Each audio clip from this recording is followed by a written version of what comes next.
श्री शिवाय नमस्तुभयम। जय महाकाल। कैसे हैं आप सभी लोग। मात्र एक छोटा सा उपाय आपकी पूरी जिंदगी बदल करके रख देगा। कल के दिन कालेश्वर महादेव का उपाय करना बिल्कुल मत भूलिए। पूज्य गुरु जी ने कहा, जो मांगोगे ना वो सब कुछ मिलेगा। पूज्य गुरु जी की कथा से सुनकर और समझकर पूरे उपाय को बड़े ही आसान भाषा में आपको बताऊंगा।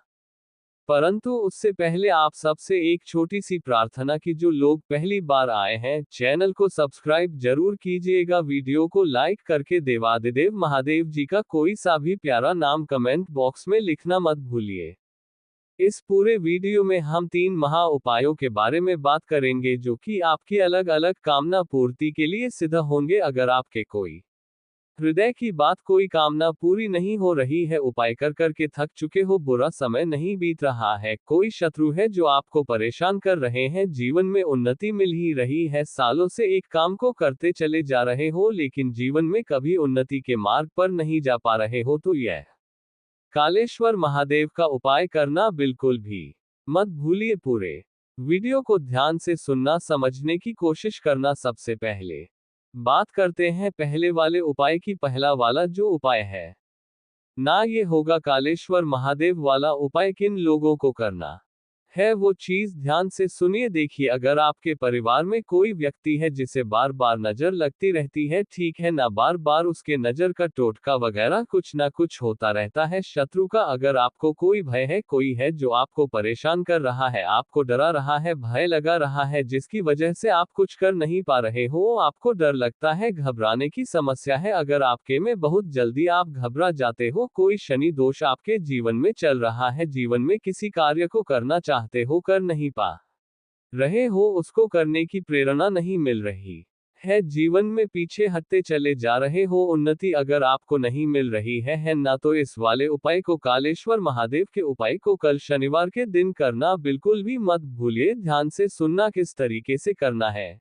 यह उपाय शनिवार के दिन आपको करना है और उसी दिन से समय आपके पक्ष में होगा। जिस क्षेत्र में आप हाथ डालोगे, आपकी सफलता दिन दनी रात चौगुनी तरक्की करने लगेगी। आपको क्या करना है, आपको लेना है कपूर। कितना? 2 से 3 टुकड़े आपको कपूर के लेने हैं, इससे ज्यादा नहीं लेने हैं, ठीक है। और इसी के साथ आपको लेना होगा एक दीपक। जो भी आप दीपक लोगे ना, वो एकदम नया होना चाहिए, एक ऐसा बिल्कुल नया जिसके अंदर आपने कभी भी बात ही ना लगाई गई हो, इस तरीके का दीपक लेना है। और इसी के साथ में आपको लेनी होंगी लोग। कितनी लोग लेनी है? एक जोड़ा लोग का लेना है ना, एक जोड़ा लोग का, यानी कि 2 लोग आपको लेनी है, जिसके ऊपर का फूल भी होना चाहिए। और सबसे महत्वपूर्ण जो चीज है, पूज्य गुरुजी ने बताया, वह आपको लेना है काले तिल। कितने काले तिल लेने हैं आपको? गिन करके 21 काले तिल आपको लेने हैं। ये चीज का ध्यान रखना, ठीक है। सारी चीजें मैंने आपको बता दी है, क्या क्या चीजें लेनी है। 21 काले तिल, 1 लोग का जोड़ा, 2 से 3 कपूर के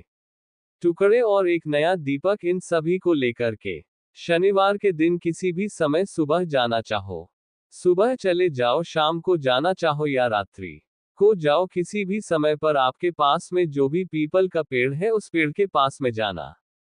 वहां जाकर के हो सके तो 1 लोटा शुद्ध जल पिपलेश्वर महादेव का नाम लेकर के समर्पित कर दीजिएगा। और उसके बाद जो एक दीपक आपने लिया है, उसी एक दीपक में 2 से 3 टुकड़े कपूर के डाल करके उसी के अंदर आपको अग्नि प्रज्वलित कर देनी है, यानी कि उस दीपक को जला देना है, ठीक है। अपने दाहिने हाथ में ध्यान रखना, अपने दाहिने हाथ में उस 1 लोग के जोड़े को लेकर के और 21 काले तिल लेकर के है ना, मुट्ठी बांधना। और मुट्ठी बांध करके अपने सिर के ऊपर से ध्यान रखना, अपने सिर के ऊपर से घड़ी की सुई की दिशा में कालेश्वर महादेव का स्मरण करके, किनका? कालेश्वर महादेव का स्मरण करते हुए अपने सिर के ऊपर से 21 बार आपको खुद को ही उतारना है, घड़ी की सुई की दिशा में अपने खुद के सिर पे से 21 बार उतार करके कालेश्वर महादेव का नाम लेकर उन सभी चीजों को इसी दीपक के अंदर डाल करके आ जाना। पूज्य गुरु जी ने कहा, उसके बाद में समय आपका इतना पक्ष में होगा कि जिस क्षेत्र में, जिस कार्य में जाओगे ना, वहां आपकी उन्नति होगी, आपको ख्याति प्राप्त होगी।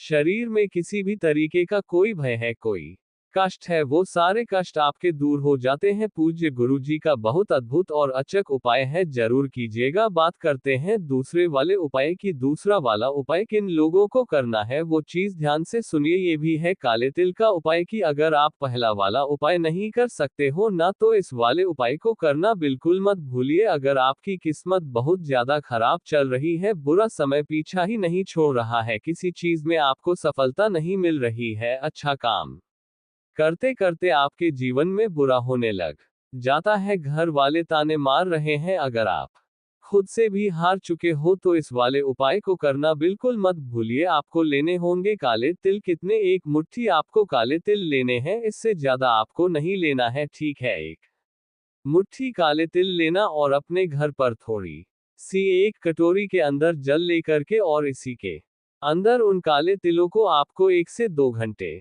तक गला देना है, फुला देना है। जब ये अच्छे से फूल जाए इनका आपको पेस्ट बना लेना है, यानी कि आपको इसे पीस लेना है, ठीक है। पीस लोगे। पीस करके इस सभी काले तिलों को आपको एक लोटे के अंदर तांबे के कलश में डाल लेना है। डाल करके और इसको पूरा का पूरा अपने घर के शुद्ध जल से भर लेना है, ठीक है।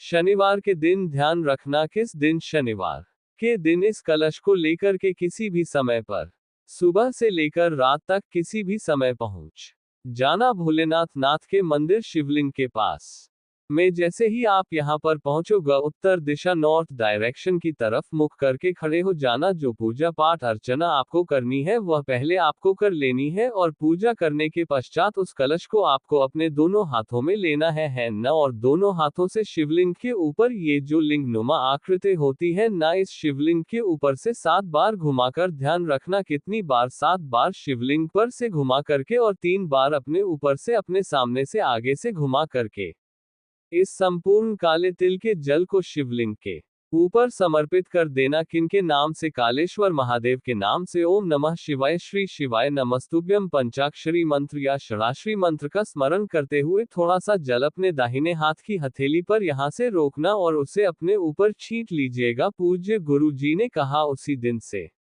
भाग्य सुधरने लगेगा आपकी, की मत सुधरने लगेगी। इससे सुंदर उपाय शनिवार का कोई हो नहीं सकता। पूज्य गुरु जी का बहुत अद्भुत और अचक उपाय है, जरूर कीजिएगा। अब बात कर लेते हैं तीसरे वाले उपाय की। तीसरा वाला जो उपाय है ना, ये किन लोगों को करना है, इस चीज को सबसे ज्यादा ख्याल करके सुनिए कि अगर आपकी कोई इच्छा, कोई मनोकामना पूरी नहीं हो रही है, घर में धन नहीं आ रहा, व्यापार आपका अच्छा नहीं चल रहा, किसी कार्य में देरी हो रही है, कार्य सिद्ध ही नहीं हो रहा है ना, जीवन में उन्नति पाना चाहते हो, तरक्की पाना चाहते हो, पूज्य गुरुजी ने तो यहाँ तक कहा कि अगर कोई कुंवारी स्त्री अपने मन चाहे वर या वर की कामना के लिए भी इस उपाय को करती है ना, तो वो भी कामना उसकी पूरी होती है। इसके लिए आपको चाहिए क्या? वो ध्यान से सुनिए। सबसे पहले आपको एक तांबे के कलश में 1 लोटा शुद्ध जल भर लेना है, ठीक है ना। इसे आपको एक तरफ रख देना है।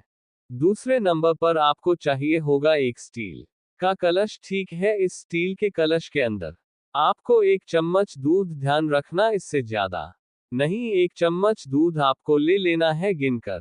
के साथ चावल के दाने, जो कि कैसे होने चाहिए? अक्षत कैसे होने चाहिए? अक्षत यानी कि पूर्ण चावल के दाने होने चाहिए, खंडित नहीं होने चाहिए, ठीक। और इसी के साथ में आपको लेना होगा एक सफेद फूल, लाल फूल, कौन सा वाला? एक लाल फूल आपको इसके अंदर लेना है, ठीक है। आपको गुलाबी दिख रहा होगा, आपको लाल फूल लेना है, चाहे कमल का ले लो, ला का ले लो या गुड़हल का ले लो, जो फूल मिल जाए वो फूल ले लेना। तो जो आपने दूध वाला कलश लिया है ना, इस दूध वाले कलश के अंदर ही आपको चावल और जो फूल लिया है वो इसी के अंदर डाल देना, दूध के साथ ही, और पूरा का पूरा लोटा अपने घर के शुद्ध जल से भर लेना, ठीक है। आपके पास में ये 2 कलश है, एक तांबे का जिसके अंदर जल भरा हुआ है, और दूसरा जिसके अंदर 7 चावल के दाने, 1 लाल फूल और थोड़ा सा दूध। इन दोनों को लेकर के आपको पहुंचना है कहां पर? पीपल के पेड़ के पास। परंतु सबसे महत्वपूर्ण जो चीज है वो है एक लाल धागा, जो कलावा या मोली होती है ना, अपनी लंबाई के बराबर का एक लाल धागा आपको साथ में ले लेना है। और जैसे ही आप यहाँ पर पहुंचोगा पीपल के पेड़ के पास। शनिवार के दिन किसी भी समय हो सके तो पहले एक दीपक साथ लेकर के आना। गाय के घी का गोल बाती का दीपक पहले वो प्रज्वलित करना, उसके बाद में जो आपने दूध का कलश लिया है ना, इसी पेड़ की जड़ों में ओम नमः शिवाय श्री शिवाय नमस्तुभ्यम का स्मरण करते हुए समर्पित करना। पहले दूध आप समर्पित करोगे स्टील वाला कलश, और उसके बाद उसी जगह पर एक लोटा शुद्ध जल समर्पित करना। शुद्ध जल समर्पित करके इस पेड़ की आपको 11 परिक्रमा करनी है, और 11 परिक्रमा करके जो आपने एक लाल धागा लिया है, ध्यान से सुनिए, उसको बांधने का क्रम है ना। जो भी आपने एक लाल धागा लिया है, उस लाल धागे को आपको इस तने के चारों तरफ है ना, किस तरीके से इस तने के चारों तरफ बांधना है। लेकिन अगर वो आपके तने के चारों तरफ नहीं आ रहा है, पेड़ ज्यादा ही मोटा है, पूज्य गुरु जी ने कहा इस पेड़ की किसी भी टहनी पर जब आप उसे मां देंगे हैं ना, इसके अंदर अपनी मनोकामना कहते हुए 7 गांठें लगा करके वापस आ जाना है। एक शनिवार करके देखिएगा, चाहे कितनी भी बड़ी आपकी कामना क्यों ना हो, पूरी जरूर होगी। पूज्य गुरु जी के सभी उपाय बहुत ही ज्यादा खास और अद्भुत जरूर कीजिएगा। वीडियो पसंद आए तो लाइक जरूर करना, चैनल को सब्सक्राइब जरूर कीजिएगा। मैं आपसे मिलता हूँ अगले वीडियो में, तब तक के लिए ओम नमः शिवाय, जय महाकाल।